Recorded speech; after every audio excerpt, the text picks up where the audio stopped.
अपने वालिदैन के साथ एहसान करना। क्या करना जी? एहसान क्या चीज है?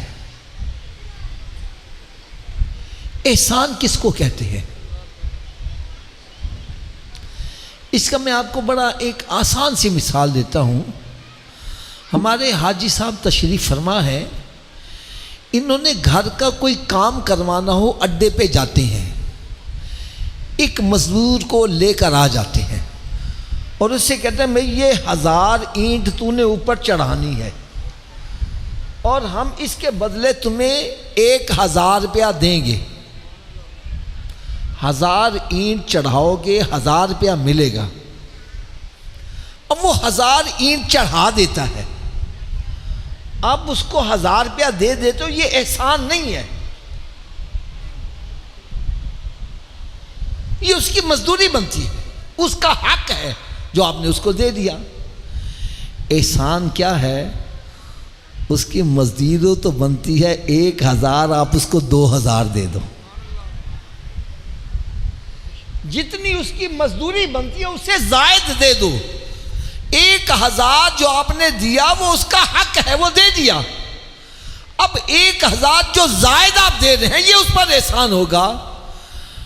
रब ताला फरमाता है माँ बाप पर एहसान करना है, तो क्या हम माँ बाप का हक अदा कर सकते हैं?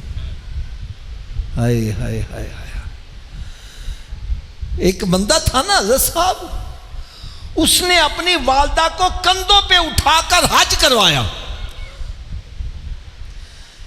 यहां मैं एक बात अर्ज करूं कि हज करना एक बड़ी मुश्किल इबादत है, बड़ा मुशक्कत का काम है। ये गलत बात है कि उसकी नूरानियत ऐसी होती है, अगर मैं आपको कोई मुश्किल काम दे दूं आप कहोगे यार मेरे अब्बे दी भी तौबा, आइंदा मैं ऐसा काम नहीं करूंगा। लेकिन हज करके बंदा फिर कहता है या अल्लाह मैंने फिर भी बुलाई। ये हज की नूरानियत है। हज करना एक बड़ा मुश्किल काम है। और एक हमारे वो बुजुर्ग हैं, वो फरमाते हैं शाला मुसाफिर कोई ना थीवे ते कख जिना ते भारे हूँ, यानी जो मुसाफिर होता है उसके ऊपर कख भी बड़ा वजनी महसूस होता है। यार हज में जो सफ़र किया जाता है उसमें कख भी बड़ा वजनी लगता है। तो जिसने अपनी वालदा को कंधों पे उठाया हो फिर हज कर रहा हो, कितनी मुशक्क़त का काम किया होगा। तो उसने आकर कहा कि मैंने क्या अपनी वालदा का हक अदा कर दिया? कंधों पे उठा के हज करवाया है। फरमाया एक मर्तबा सर्दियों की रात थी, तूने बिस्तर पे पेशाब कर दिया, गीली जगह, तुझे नींद नहीं आ रही थी, तेरी वालदा ने तुझे सूखी जगह करके गीली जगह खूब लेट गई थी। फरमाया अभी तो उस एक रात का तूने हक अदा नहीं किया। माँ बाप का हक कैसे अदा किया जा सकता है? लेकिन मैं एक दुख वाली बात कहने लगा हूँ, नाराज ना होना। हजरत साहब एक बाप है, क्या मैंने कहा? 10 उसके बच्चे हैं, वो 10 की परवरिश कर रहा है और 10 मिलकर एक बाप की परवरिश नहीं कर पाते। अगर बाप ने किसी के घर डेरा लगा लिया है, चीखें निकल गई, वो मेरे को लगा सारा मोहल्ला ही मेरे वाला आ रहा है, सारा खानदान ही मेरे वाला आ रहा है, मैं बच्चियां नू पाला कि अब्बे नू पाला। हाय हाय हाय हाय।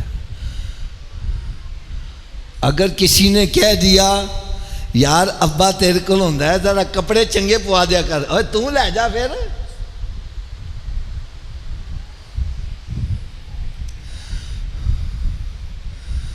हाय हाय हाय हाय। मेरे आका हज़रत मोहम्मद मुस्तफ़ा सल्लल्लाहु ताला अलैहि वसल्लम ने इरशाद फरमाया, उस बंदे की नाक खाक में मिल जाए, खाक में मिल जाए, खाक में मिल जाए, 3 मरतबा फरमाया। सहाबा इकराम लरज़ गए, यार कौन ऐसा बंदा जिसकी नाक खाक में मिल जाए?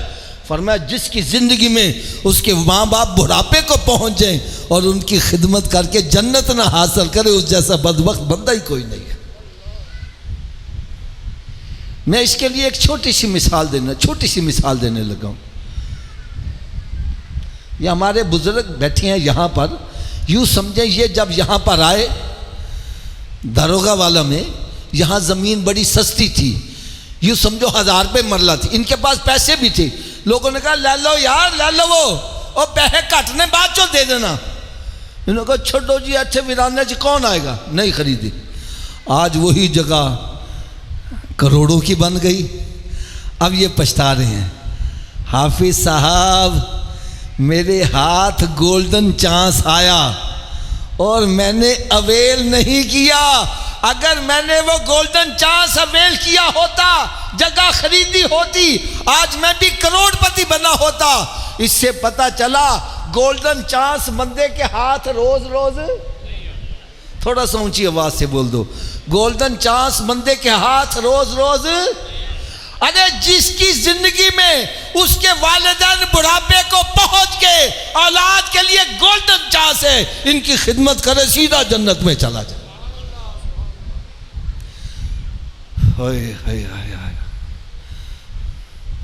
अगर मेरी बात नहीं समझ आ रही, माँ बाप की खिदमत करने से क्या मिलता है, तो फिर आओ हज़रत मूसा अलैहिस्सलाम से पूछ लेते हैं। अर्ज़ करते हैं मालिक मौला, मैं तेरा नबी भी हूँ, रसूल भी हूँ, कलीमुल्लाह भी हूँ, मुझे ये तो बतला जन्नत के अंदर मेरा पड़ोसी कौन होगा। फरमाया फलां बाजार में एक कसाई है, कसाब वो तेरा पड़ोसी होगा। बड़ा रश्क आया, पता नहीं तकवा परहेजगारी के कितने ऊंचे मकाम पर फायज होगा जिसको अल्लाह के नबी का पड़ोसी बनाया जा रहा है। जाके देखना चाहिए।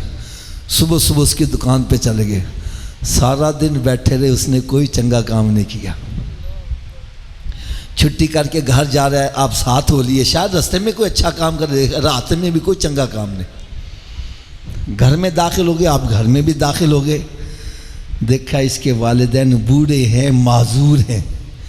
इसने जाकर उनके मुंह हाथ धुलाए हैं, खाना पकाया है, और फिर माँ रोटी चबा नहीं सकती थी, इसने अपने मुंह में लुकमा चबाकर माँ के मुंह में जब डाला, वो लुकमा जब हलक से नीचे उतरा तो माँ कहती है पुत्रा जा तेन रब ताला जन्नत मूसा अलैहिस्सलाम दा पड़ोसी बनाए। समझ गए इसके पल्ले कख भी नहीं है, ये माँ की दुआ है जो अल्लाह के नबी का पड़ोसी जन्नत में बना रही है।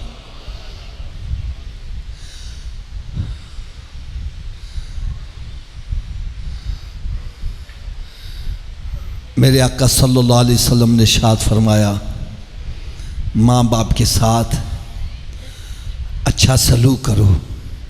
एक सहाबी खड़े हो गए, या रसूलुल्लाह सल्लम अगर बाप जुल्म करे फिर औलाद को क्या करना चाहिए। हमारे यहाँ होता है ना, ओ जी मेरा अब्बा तो बड़ा जुल्म कर रहा, भाई क्या हो गया, इको पुत्तों नूं सब कुछ दई जा रहा है, मैंने पूछ रहा ही नहीं। अर्ज़ करते हैं या रसूल अल्लाह सल्लल्लाहु अलैहि वसल्लम अगर बाप जुल्म करे फिर औलाद को क्या करना चाहिए। ए आज के नौजवानों, आज के मुसलमानों, ज़रा कान खोल कर मेरे आका का जवाब सुनो।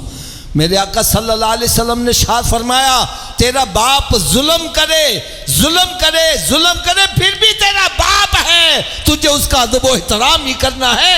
तुझे इजाजत नहीं उसके गिरेबान पकड़, तुझे इजाजत नहीं उसके साथ तू तकरार कर, तुझे इजाजत नहीं उसको धक्के दे के बाहर निकाल। अरे तुझे तो उसके सामने उफ करन की भी इजाजत नहीं है।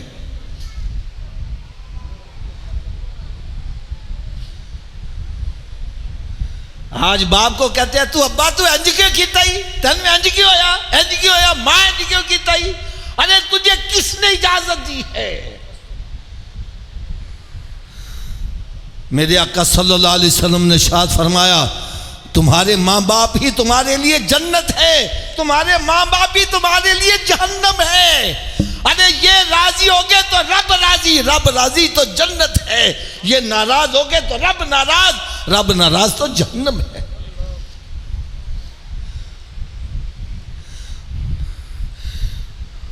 देखो भाई, आप आजाद यहां आए हो, मैं आपको एक बात की खुली इजाज़त देने लगा हूँ। जो कुछ मैंने कहा है अगर गलत है तो खड़े होकर मेरी इस्लाह कर दो। मैं सब के सामने माजरत भी करूँगा, अपने अल्फाज भी वापस ले लूँगा, और अगर मेरी बात सच पर मबनी है तो भी देखो मेरे हाथ बंधे हुए। मैं सब की खिदमत में अर्ज़ करूँगा, अगर किसी के वालिदैन नाराज़ हैं तो आज जाके उनके कदम पकड़ के रोना शुरू कर दो। मत तकरार करो, अब्बा तूने ऐसा क्यों किया, ऐसा क्यों किया, ऐसा क्यों किया। बस रोना शुरू कर दो। उतनी देर तक छोड़ो ही ना जितनी देर वो दिल से तुम्हें माफ ना करे। यार ये क्या हो गया, आए बयान सुना, इधर से सुना उधर से निकाल के दो, चले गए, लंगर खाया तो मुच्छा उतार देंगे, आओ गए। अरे यहां आने का मकसद ये है हमें सीधे रास्ते का पता चले, और जब सीधे रास्ते का पता चल जाए फिर गिरेबान में जहां कर देखो सीधा रास्ता तो ये है, मेरा रास्ता कौन सा है। अगर मेरा रास्ते से जुदा है, अरे अपने रास्ते को यहां से तब्दील करके निकलोगे फिर यहां आने का असल फायदा है।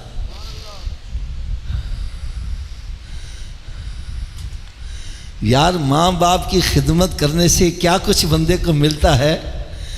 मैं एक छोटी सी मिसाल देने लगा। हज़रत साहब आप 10 लाख रुपया लगा के हज करके आओ, कितने पैसे जी? कोई गारंटी है कबूल है? 10 लाख भी लगाया, घर बार भी छोड़ा, कारोबार भी छोड़ा, बीवी बच्चे भी छोड़े, और अपना लिबास भी उतार दिया, एहराम की चादरें भी पहनी, जंगलों में जाके डेरे लगाए, कंकरियां भी मारी हैं, कोई गारंटी नहीं कबूल है कि नहीं है। और मेरे आका सल्लल्लाहु अलैहि वसल्लम ने इरशाद फरमाया, जिसने अपने वालिदैन के चेहरे को मोहब्बत और प्यार से एक मरतबा देखा, रब ताला उसको मकबूल हज का सवाब अता करेगा। और हज़रत जी अगर खाली देख लेने से मकबूल हज का सवाब है, इनकी खिदमत करने से कितना सवाब मिलता होगा।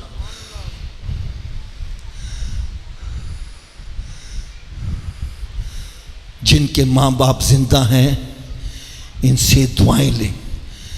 मैं एक कड़वी बात भी कहने लगा हूँ, कड़वी बात भी कहने लगा हूँ। मेरे आका सल्लल्लाहु अलैहि वसल्लम ने इरशाद फरमाया, 3 ऐसे अफराद हैं जिनकी दुआ रब ताला रद्द नहीं फरमाता, कबूल फरमा लेता है। नंबर 1, माँ बाप की दुआ औलाद के हक़ में रद्द नहीं की जाती। नंबर 2, मुसाफिर की दुआ मुकीम के हक़ में रद्द नहीं की जाती। नंबर 3, मजलूम की बद्दुआ जालिम के हक़ में रद्द नहीं की जाती। अब मेरी बात ज़रा गौर से सुनना, अगर माँ बाप की दुआ रद्द नहीं होती तो बद्दुआ भी रद्द नहीं होती। हज़रत साहब मैंने अपनी इन गुनाहगार आँखों से देखा, हमारे एक अजीज़ थे, उनकी वालदा के साथ बन नहीं आती थी, तो वालदा ने उसे इतना कह दिया, पुत्रा जा तेरी लखा चे चले लेकिन तेरी कभी पूरी ना पवे। यार मैंने आंखों से देखा, लाखों पे चल रही है, पूरी नहीं पड़ रही। यार बंदा मर जाता है, औलाद के लिए पीछे कोई तड़का छोड़ के जाता है, और उसका जब इंतकाल हुआ पीछे औलाद के लिए कर्जा छोड़ के गया।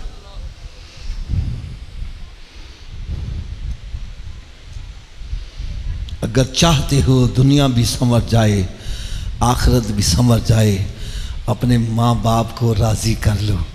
और अगर माँ बाप फौत हो गए हैं तो मेरे आका सल्लल्लाहु अलैहि वसल्लम ने इरशाद फरमाया, जो जुम्मे के दिन उनकी कब्र की जाके ज़ियारत करेगा, रब ताला फिर भी उसको मकबूल हज का सवाब अता करेगा। फरमाया माँ बाप अगर फौत हो गए हैं, उनके अजीज़ो अकरबा, उनके दोस्त अहबाब, उनके सहेलियों के साथ अच्छा सलूक करो, ये राज़ी हो गए तो तेरे माँ बाप भी राज़ी होते चले जाए। और एक आखिर में मैं नुस्खा बड़ा प्यारा बतला जाऊँ, बड़ा प्यारा बतलाऊँ। ये मेरा नुस्खा जो है ये गिरा के साथ बांध के अंदर रख लो। आज 3 चीज़ों का बंदा बड़ा शिद्दत से मुतलाशी है। वो कौन कौन सी 3 चीज़ें हैं? नंबर 1, वो चाहता है मेरे पास दौलत ज़्यादा आए। नंबर 2, चाहता है मेरी उम्र लंबी हो जाए। नंबर 3 चाहता है मैं बुरी मौत से बच जाऊं। ऐसा ही है ना।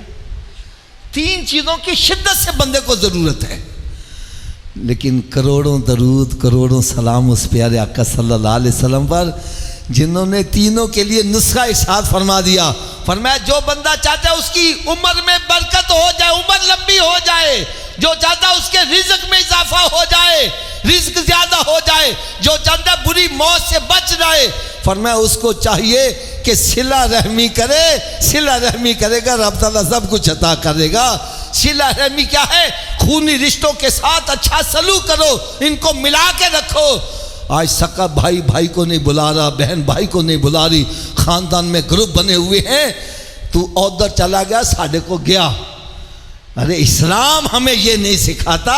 इस्लाम तो ये कहता है 3 दिन से ज़ायद कता ताल्लुक़ ना करना, अगर करोगे खात्मा ख़राब ना हो जाए। और सिला रहमी में सबसे टॉप के ऊपर जिसका नाम है वो वालिदैन है। इनके साथ अच्छा सलूक करो। और ये जो हाजी साहब ने इस साल सवाब की महफ़िल का अहतमाम किया है, मैं इसके हक़ में हूँ।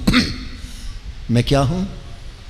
साता हो, चेलम हो, कुल हो, बरसी हो, सालाना ख़त्म हो, छमाई का ख़त्म हो, मैं इसके हक़ में हूँ, मुखालफत में नहीं हूँ। लेकिन अगर कोई मेरे दिल से पूछे तो मैं कहूँगा भाई असल इस साल सवाब ये है कि हम सारे नमाजी बन जाए। हम क्या बन जाएं? हम सारे नमाजी बन जाएं। आप कहेंगे इसका फ़ायदा क्या होगा? भाई हाजी साहब ने ये जो सालाना ख़त्म दिलाया, रोज़ रोज़ नहीं दिलाएंगे, साल के बाद ही दिलाएंगे ना। और अगर लाखों रुपया खर्च करके आखिर में दुआई करेंगे ना।